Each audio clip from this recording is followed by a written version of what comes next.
What's up, guys? What's growing on? So, I don't know if you guys can hear that, but there's literally a highway above my head. So I'm here in downtown Pensacola still, and I've been told to come over and check out this community garden. And it's, obviously right in the middle of the city.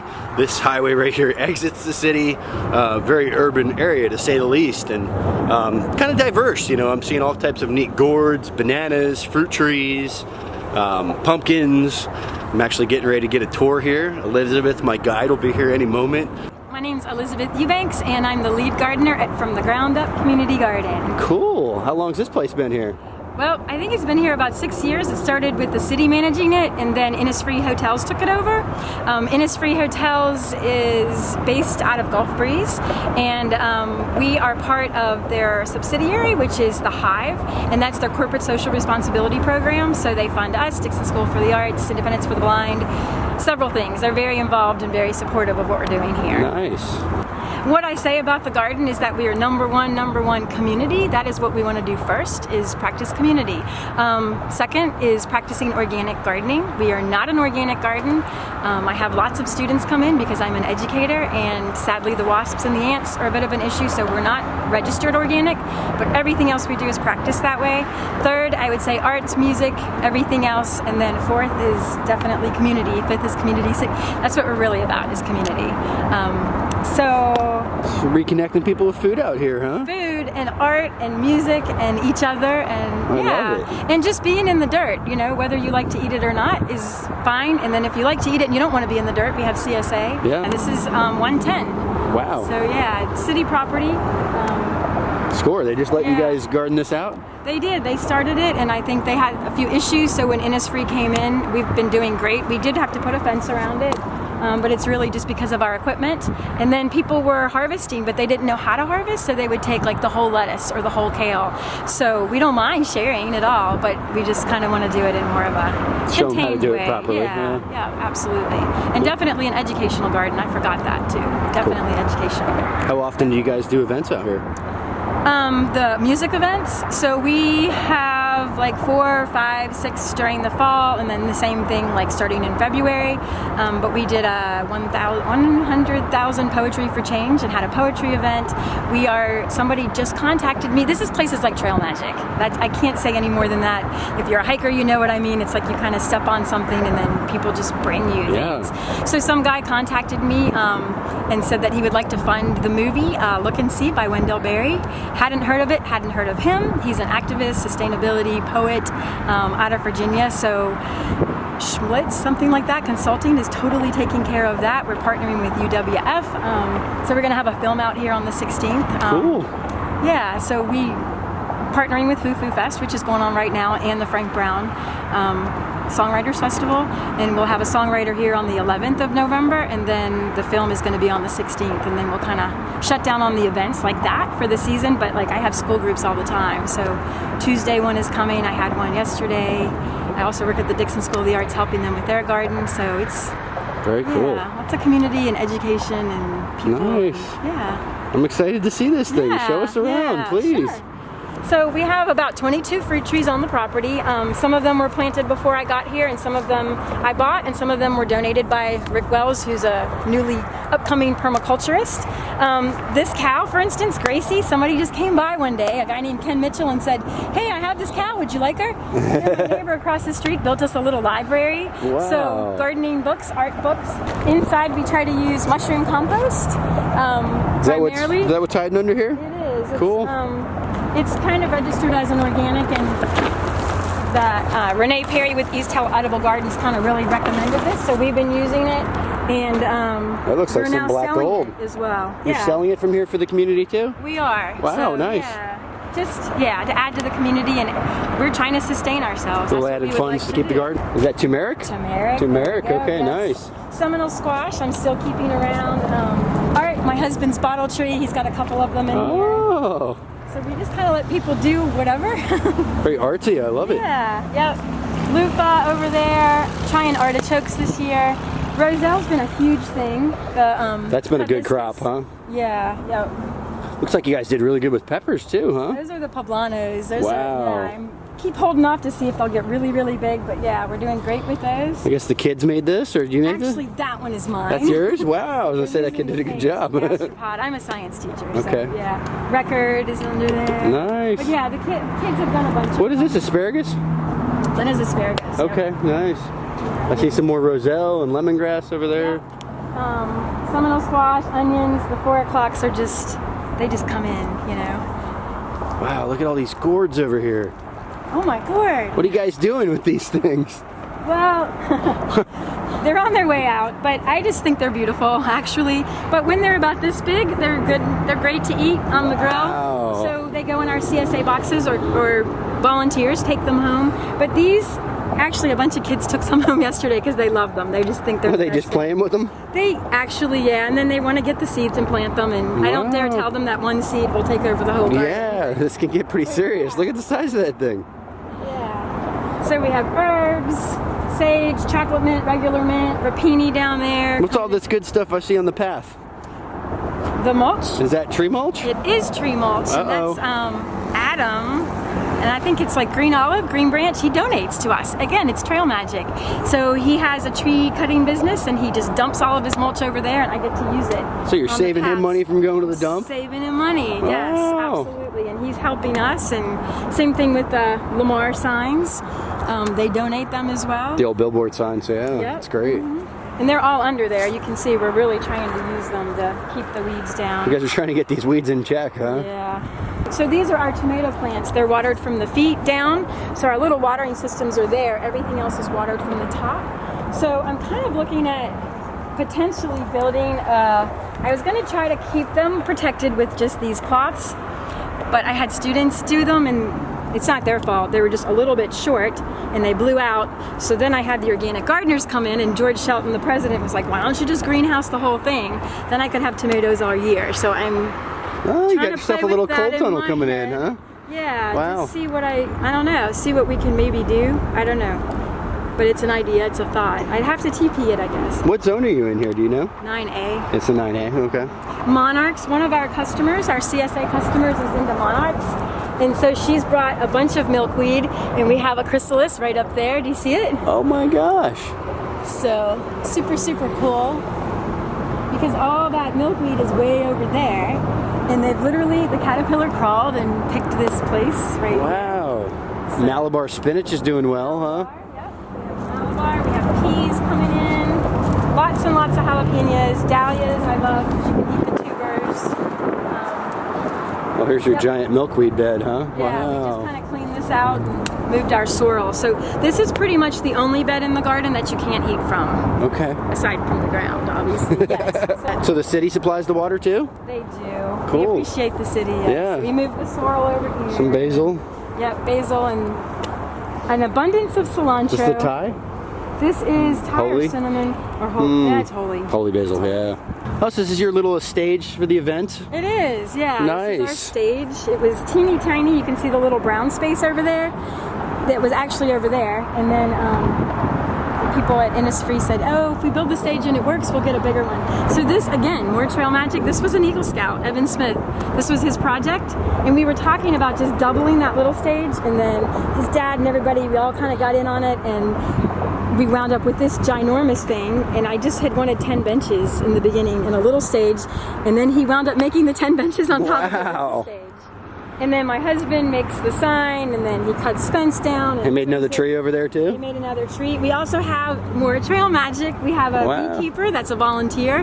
Not only does he man our bees, we also have a flow hive. Oh, there's bees over there? Yeah. You guys flow hiving? We have a flow hive. So Julian McLean, who's in charge of Innisfree Hotels, got into the flow hives via Kickstarter. Have you harvested from it yet? Oh, yeah. Does it work like it's supposed to work? It does. It really does? Really does. It's all In it's fact, cut up to be, really? I have pictures of us just, so it doesn't even hit the bottom. It just hits your mouth. What?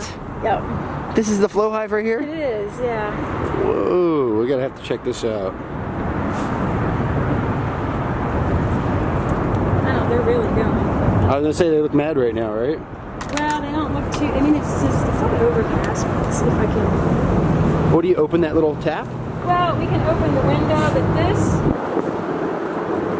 I don't, the beekeeper, I usually let him to this beekeeper thing. No, I can open it. So what happens is he lifts the top of this. And I don't even know if I can do this without freaking him out, because you can see all the honeycomb up in there. But basically, we have like a metal rod that just hooks, and then it opens up. You can see that we tapped this one recently. Yeah, I can tell it's drained. And these are all full, and then you literally just open that up, but you're cranking this and kind of splitting it, and it just drips right out.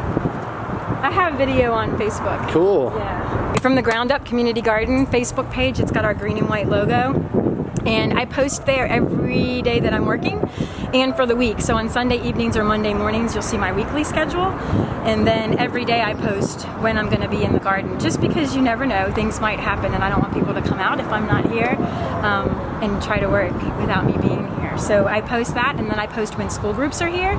And if people are interested in working with students, they're always welcome to come help me do that as well. That's awesome. But the beekeeper will come out upon request, and we had a honey harvest a couple of weeks ago with this and with these, and he spun it and everything. We had probably 150 kids from Dixon School of the Arts, and then he'll come and sometimes come here and just talk about the bees and show the hives. All right, so we're on the south side of the garden. What's growing on out here on the outside of the fence? That's the same thing. That's the edible gourd, the Kakuza upa. Kakuza, okay. Yeah, so it really takes over, but it's got a nice little fruit on it. So I'm just saving it for a couple of more weeks until I have all of my greens are abundant for my customers and my volunteers. We have sweet potatoes down here. I have radishes that I'm letting bloom so that I can gather the seeds. And look, we have a volunteer kale or something that came up. Nice. We got some more fruit trees out here? Yep. We have, these came with me. I mean, they came before I was here. So we have apples and pears, and then we have some citrus that we're not even sure. They haven't really taken off ever. We just pruned them last year and nothing really happened. And then I think we have plums over here. Is that an apple? Yeah, I see apples on it. Apples are coming, and we have apple blossoms over there. Nice. So, yeah. What is this, a big patch of Everglades tomatoes or something? They actually are, and we'll see how if they come up. That'll be great. Yeah, I have little flowers for a long time, but not too much fruit.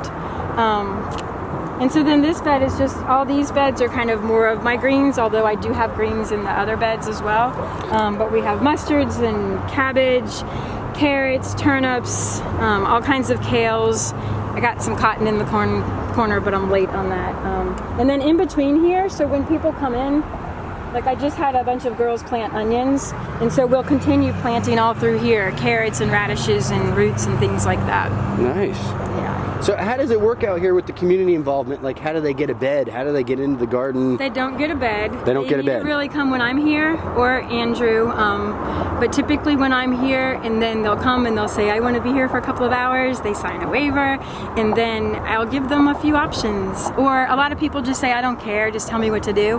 But you know, they would have options of, like, if they don't really want to get dirty and they want to paint, all these things need to be repainted. Or I have a bunch of those signs in there that I need painted with certain sayings on them. Or they might mulch, or weed, or seed, or plant, or just redo a bed. So there's lots of opportunities, I think, for everyone, and even like students, that like youth that have to get community service hours.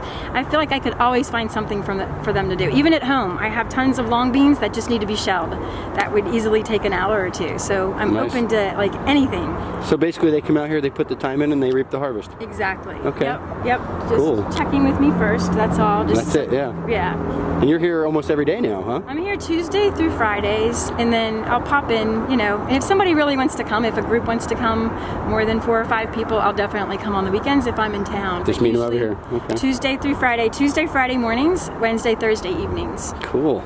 But yes, this is propagation station. So are we in your nursery? You're in my nursery. Okay. All the babies. This is where the babies come from before they go out? Just a little shade cloth, huh? Mm-hmm. Nice. So I probably started this in August, September. So a lot of obviously has come and gone, but very nice. Still filling beds. So yeah. Cool. Is this the roselle? Have you guys harvested yet for tea? Oh, we've been harvesting, interestingly enough, since March, if you can believe that. Really? So Renee said Renee from East Hill Edible Gardens. Yeah. It usually doesn't start until October, but so anyway, we just lucked out with it. So we've been having tons of tea, and most volunteers at least get a little bit of the roselle. So yeah, that's the other thing about the garden. I think we have one right here that has just been redone. We definitely practice that method. I've taken classes with Renee, Perry, and Tom. And so we definitely practice the method of no weed, no till the best that we can. And we use hay, and then we make little, little holes in there. Little holes and put the mushroom compost in there. But we just redid this one, so we're going to let it sit for a little bit. And I definitely am an advocate of the fact that I'm growing soil, not just plants. So we never step in here, and we try not to rip things out, and kind of keep the soil just as it is, and all the little guys in their own little niche. Cutting them off at the bottom instead of ripping them out, huh? Yeah. Nice. So let all the microorganisms do their job. Yeah. And the city supplies you with the water too. They do. That's a score. Lots of volunteers in the garden. Romanesco, I hope this works. This is my first time to grow that, but it's so gorgeous. Oh, the beautiful spiraled broccolis, yeah. So, well, you got a bit of a tunnel going on in here. I do. I know. This is good. It's got to go soon too, but this is bitter melon. That's what I thought. Yeah. Some love it, some don't. I personally love it. Ooh, look, there's a nice stinker. Yep. Stinker. That stinker. Get out of there. Tunnel, and then we have oregano in here and thyme. And a bed that we're ready to plant. We already have everything so in there. This is the method you were just talking about. Exactly. So we don't have anything in here. We're just letting it sit because I'm waiting for my Napa cabbages to get a little bit bigger. And so then we kind of plant like this, and then all around the peripheral I'll have probably roots or peas on the end, but probably roots, some sort of carrot or radish. Radish beet, yeah. Oh, some more of that bitter melon, huh? Yep. I like it. It's all enchanting. And if you come back at nighttime, we have all these lights that kind of come on, and it's just really pretty. Oh, you have Christmas lights here in the garden. Well, not necessarily Christmas, but just yeah, something to light it up. Yeah. Oh, it's solar powered? The events. Some of them and some not. Okay. But I did talk to the guy at the green energy thing today about, getting some So you guys have power out here from the city too? What? So they give you power, water, and land? I know. And all you have to do is take care of it? That's it. And cool. share it with the community. Yeah. That's it. I love the whole message here. Thank you. Off of the gardening topic, but it's not, because we're a community and we're kind of all affected, all connected, all affected thing. But there's a gentleman named John Shell. He's with Upward Intuition, and so what he's talking about doing, his brother had a place. We had four gardens for his brother who has a mental disability. Jeff's Corner Garden is what it's called. He actually moved, and he's got an amazing business, a hydroponics business. Really? At ARC. So it's awesome. That's another great visit for you. But John is he's working with the city, and they're trying to put skate parks in here and to make this a huge community area. So we would have a group space here. The garden will be revamped somewhat. Over there we would have the Jonah Bowl, which they're just doing fundraising for now. It's a gentleman, Peanut, that passed away that loved skating. The Jonah Bowl, and then another more like an older kids or a more advanced skate park, and then a kids playground, and then a pathway all the way around. Wow. So we're looking at lots of... It's exciting, huh? It is. So I guess before I forget, what were those things that were all out in front of the sign? So the police station's right across the street. Okay, yeah, go ahead. Yeah, is that what you're talking about? Well, these wood things in the grass. Yeah, exactly. Okay. So the police station is across the corner, across the street, and all these things are for their police dogs. Oh, they come over here and train. They do, but I went over and I said, hey, would you mind if I painted on one or all of them? So one of them used to be my chalkboard for students, and I would have them sit out there. But now that I have that stage and it's sheltered, I have my students sit on the hay or chairs or whatever. So they let me paint on the one that you saw. I would have never guessed that. Wow. Yeah, and you can see the other one that I painted is the chalkboard. So one of the dog jumps turned into your sign for the garden. And my chalkboard for my school, yes. That is awesome, Elizabeth. Yeah, they were totally cool with it, so yeah. You're doing some awesome work out here. Yeah, it's a me and them. It's all us, so yeah, it's I love great. it. Yeah, the whole interconnection. Yeah. Good stuff. Yeah, Keep up the good work. Thank you so much for coming out. I appreciate it. No problem. Elizabeth did an awesome job there. Thank her for the great tour of this place. If y'all don't forget, share this video, like this video, find Elizabeth on Facebook, and don't forget, pound that subscribe button.